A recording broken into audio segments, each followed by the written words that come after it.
नमस्कार दोस्तों, real India channel पे आपका स्वागत है। दोस्तों, जैसा कि आपको पता है, मैं आपको सरकारी नौकरी भर्तियों से जुड़ी अपडेट देता रहता हूँ। आज आपके लिए मैं दो बड़ी अपडेट लेकर आया। तो अपडेट जो है, हरियाणा कर्मचारी चयन आयोग गलती से जो टीजीटी के सैकड़ों उम्मीदवारों के लिए जो नौकरी न होने के 5 अंक जो गंवाने का खतरा बढ़ा था, और उसको लेकर के जो है जो भी अपडेट है मैं आपको अपडेट दूंगा। भाई वो बच्चे जो है हाई कोर्ट में जो है कोर्ट केस करने जा रहे हैं। और दूसरी अपडेट जो है, सीईटी क्वालिफाई को लेकर के जिन बच्चों ने हाई कोर्ट में केस किया हुआ था, उसको लेकर के जो अपडेट आई वो मैं आपको बताऊंगा। बारी बारी से बताऊंगा, वीडियो शुरू से अंत तक जरूर बने रहिएगा।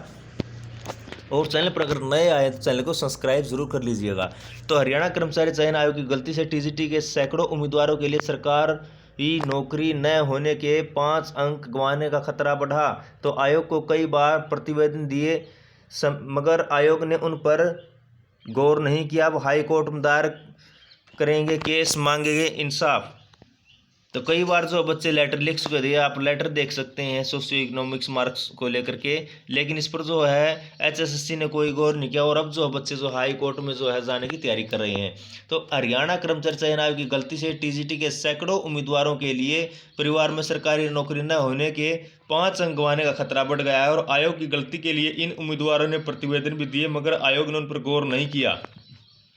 नतीजन अब इनमें से कुछ उम्मीदवार हाई कोर्ट में केस दायर कर इंसाफ मांगेंगे। और आयोग ने सामाजिक आर्थिक मानदंड कैटेगरी में परिवार में सरकारी नौकरी न होने के बदले 5 अंक क्लेम करने के लिए आवेदन भरते समय हिंदी और इंग्लिश में अलग अलग वाक्य लिख दिया। तो सैकड़ों उम्मीदवारों ने हिंदी में पढ़कर अपना कॉलम भर दिया, मगर हिंदी के नीचे इंग्लिश में वाक्य कुछ और था। जब उम्मीदवारों ने देखा कि हिंदी के अनुसार उन्हें 5 अंक नहीं मिलेंगे, तो उन्हें उन्हें जो है आयोग से संपर्क साधा। और जब आयोग ने सामाजिक आर्थिक मानदंड के अंकों का दावा करने वाले उम्मीदवारों से कहा कि अगर किसी ने गलत क्लेम कर लिए हैं तो उसे वापस ले ले, तब भी उम्मीदवारों को क्लेम करने का मौका नहीं दिया, जिन्होंने आयोग की हिंदी और इंग्लिश में अलग अलग वाक्य होने के कारण अपने 5 अंक गंवा दिए थे। केवल क्लेम को छोड़ने का विकल्प ही दिया। ऐसे सैकड़ों उम्मीदवारों ने दैनिक सवेरा जो पत्रकार हैं उन्होंने से जो है संपर्क साधा। उन्होंने आयोग को दिए प्रतिवेदन की प्रति जो दैनिक सवेरा को दी।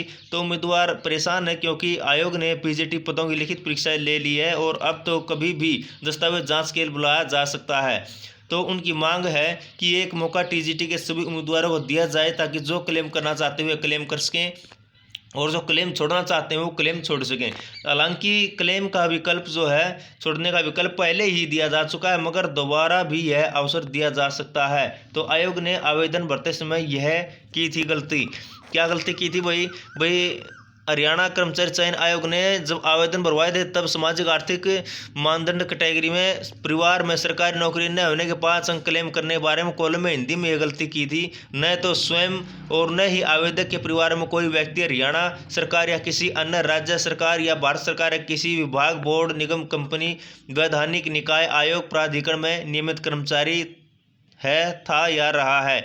इसके आगे ऑप्शन यस और नो लिखा था। उम्मीदवार ने इसमें यस पर टिक मार्क कर दिया, क्योंकि इसका मतलब यह निकल आया था कि उम्मीदवार स्वयं या परिवार में कोई सरकारी नौकरी नहीं है, और नहीं था और नहीं रहा था। इंग्लिश में लिखा था कि क्या आवेदन या आवेदक के परिवार में कोई व्यक्ति हरियाणा सरकार या किसी अन्य राज्य सरकार या भारत सरकार के किसी विभाग, बोर्ड, निगम, कंपनी, वैधानिक निकाय और प्राधिकरण में नियमित कर्मचारी है, था या रहा है।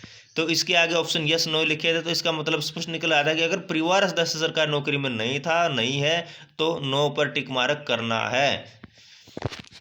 जब क्लेम छोड़ने का समय आयोग ने दे दिया, तो भी जो यही गलती रखी। तो आयोग ने टीजीटी उम्मीदवारों को जो है सामाजिक आर्थिक मानदंड के गलत क्लेम किए गए अंक छोड़ने के लिए जो समय दिया था, उसमें भी वही गलती रखी जो आवेदन के समय थी। यानी हिंदी और इंग्लिश में वही पुराने वाक्य दोहराए गए थे, मगर क्लेम का चूंकि विकल्प नहीं था, इसीलिए जो उम्मीदवार पहले आयोग की गलती से 1.80 लाख रुपए की सालाना आमदनी वाले परिवारों के थे, और आयोग की गलती से अपने 5 अंक क्लेम करने से चूक गए थे, वे क्लेम नहीं कर पाए, क्योंकि क्लेम करने का ऑप्शन आयोग ने नहीं दिया था। तो क्लेम छोड़ने का विकल्प देने के 2 दिन बाद आयोग ने गलती ठीक की, मगर भाई आयोग ने जब क्लेम छोड़ने के लिए समय दिया तो 2 दिन बाद अपनी गलती दुरुस्त की। फिर हिंदी और इंग्लिश में यह लिखा, हिंदी में क्या लिखा कि क्या आवेदक या आवेदक के परिवार कोई व्यक्ति जो हरियाणा सरकार या किसी अन्य राज्य सरकार या भारत सरकार किसी विभाग, बोर्ड, निगम, कंपनी, संविधिकृत निकाय, आयोग, प्राधिकरण में नियमित कर्मचारी है, था या रहा है। तो इंग्लिश में यही हिंदी वाला वाक्य दोहराया गया और दोनों के यस और नो ऑप्शन थे।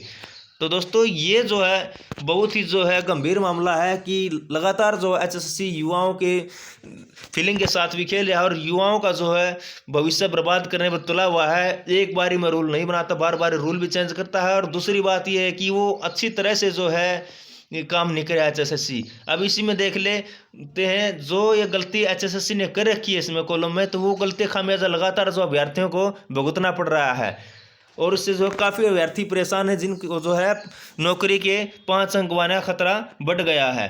तो अब ये जो है कोर्ट केस बनाने की तैयारी कर रहे हैं। और अब दूसरी बात कर लेते हैं भाई सीटी क्वालिफाई को लेकर के। तो सीटी क्वालिफाई को लेकर के जो है बड़ी अपडेट आई है और उसमें क्या कुछ अपडेट है बात कर लेते हैं। भाई हरियाणा में सीटी को क्वालिफाई करने की रद्द याचिका पर पुनर्विचार याचिका दायर, नोटिस जारी, 9 जून को होगी सुनवाई। हाई कोर्ट ने फैसला दिया था आयोग एचएसएससी एक विशेषज्ञ निकाय और निर्णय लेने में सक्षम है। तो हरियाणा सरकार के ग्रुप सी पदों की भर्ती में स्क्रीनिंग टेस्ट के लिए सभी सीईटी पास उम्मीदवारों को अवसर देने का आग्रह करने वाली याचिका पंजाब एवं हरियाणा हाई कोर्ट ने रद्द कर दी थी। अब याचिकाकर्ताओं ने जो है हाई कोर्ट में पुनर्विचार याचिका दायर की है जिस पर हाई कोर्ट ने 1 जून को सुनवाई करते हुए प्रतिवादीगण को नोटिस जारी कर दिया है और साथ में अंतरिम राहत के लिए भी नोटिस जारी हुआ है। तो जस्टिस जयश्री ठाकुर और जस्टिस सुखविंदर कौर की खंडपीठ ने नोटिस जारी करते हुए अगली सुनवाई जो है 9 जून को तय की है। हालांकि अदालत में छुट्टियां हैं मगर आवेदकों के एडवोकेट अंकुर सिदार के आग्रह पर छुट्टियों में ही अगली सुनवाई तय की है। गौरतलब है कि हरियाणा कर्मचारी चयन आयोग ग्रुप सी पदों की भर्ती के लिए प्रक्रिया शुरू कर चुका है और हरियाणा सरकार ने सीईटी पॉलिसी अधिसूचित कर रखी है। इसमें प्रावधान है कि सीईटी स्कोर के अनुसार पदों की कैटेगरी संख्या अनुसार सीईटी स्कोर अनुसार मेरिट वाले 4 गुणा को स्क्रीनिंग टेस्ट के लिए बुलाना है। उम्मीदवार चाहते हैं सभी पास जो है उम्मीदवारों को स्क्रीनिंग टेस्ट में बैठने का अवसर दिया जाए। उम्मीदवारों ने कई बार जो मुख्यमंत्री मनोहर लाल से जन संवाद कार्यक्रमों के दौरान भी यही मांग दोहराई मगर मुख्यमंत्री ने स्पष्ट तौर पर उनकी मांग मानने से मना कर दिया था और उम्मीदवारों ने जिला मुख्यालयों पर भी जिला उपायुक्तों को ज्ञापन दिए थे और यह थी मांग और अदालत में यह कहकर रद्द कर दी थी याचिका। याचिकाकर्ताओं की मांग थी ग्रुप सी और डी के लिए वे कॉमन एलिजिबिलिटी टेस्ट सीईटी को क्वालिफाइड नेचर बनाया जाना चाहिए और प्रदेश सरकार की 5 मई 2022 को जारी अधिसूचना को रद्द किया जाए क्योंकि यह संविधान में दिए गए समानता के अधिकार का उल्लंघन है। और जस्टिस एमएस रामचंद्रा राव और जस्टिस सुखविंदर कौर की खंडपीठ ने गत 12 मई को जो है सुनाए फैसले में लिखा था कि आयोग एक विशेषज्ञ संस्था है और राज्य सरकार के विभागों के साथ साथ परामर्श शॉर्ट लिस्टिंग के लिए उम्मीदवार को किन विषयों का परीक्षण करना है, आयोग के क्षेत्र में प्रवेश करना है और आयोग में निहित शक्ति का प्रयोग करना या इस न्यायालय का कार्यक्षेत्र नहीं है क्योंकि इस न्यायालय के पास उस संबंध में अपेक्षित विशेषज्ञता नहीं है। तो राज्य सरकार का यह था स्टैंड। 2.92 लाख ने क्वालिफाई किया। प्रदेश सरकार ने हाई कोर्ट में यह जवाब दिया था कि भर्ती का मुख्य उद्देश्य है कि सरकारी नौकरियों में बिना देरी के मेरिटोरियस उम्मीदवारों को लिया जाए और इसीलिए शॉर्टलिस्ट करने के लिए 4 गुना मेरिटोरियस उम्मीदवारों की जरूरत है। यह परीक्षा मूल्यांकन जल्द होगा और नॉन मेरिटोरियस आवेदकों की लिटिगेशन से बचाएगा। तो चयन मानदंड तय करना सरकार या चयन प्राधिकरण का पूरी तरह से डोमेन है और इससे मेरिटोरियस उम्मीदवारों की भर्ती प्रक्रिया को देरी करने के मकसद से कुछ उम्मीदवारों के आग्रह पर बदला नहीं जा सकता और यह तब जब बेरोजगारी है और सरकारी नौकरी पाने का क्रेज। तो याचिकाकर्ताओं समेत जो है कुल 7.73 लाख उम्मीदवार ग्रुप सी के सीईटी में 4 शिफ्ट में 5 नवंबर से 6 नवंबर तक प्रवेश हुए।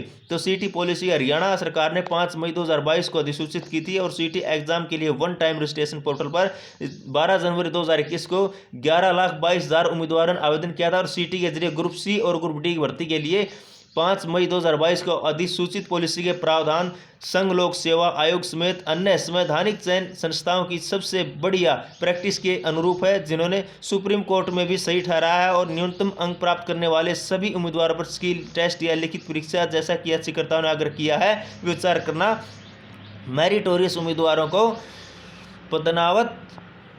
पदावनत करने का प्रभाव डालेगा जिससे इस पॉलिसी का उद्देश्य फेल हो जाएगा। तो दोस्तों ये जो अपडेट थी सीटी क्वालिफाई को लेकर के, और जो दूसरी जो मैंने अपडेट दी थी जो टीजीटी भर्ती को लेकर के जो 5 अंकों का जो दावा था द्वारा उसको लेकर जो हाईकोर्ट में जो बच्चे जाने की तैयारी कर रहे हैं, तो ये 2 बड़ी अपडेट थी। तो वीडियो अगर आपको अच्छी लगी तो वीडियो को शेयर ज़्यादा से ज़्यादा कीजिएगा, और वीडियो पर जो है कमेंट करिएगा और वीडियो को लाइक करिएगा। और अगर चैनल पर नया है तो मैं फिर दोहरा देता हूँ, चैनल को सब्सक्राइब जरूर कर लीजिएगा। ऐसी अपडेट आपको जो चैनल पर लगातार मिलती रहेंगी, सबसे पहले सबसे तेज़ मिलती रहेंगी, और बेरोजगारों, कर्मचारियों और आमजन का मुद्दा जो है ये चैनल हमेशा उठाता रहेगा। इसी के साथ जय हिंद, जय भारत।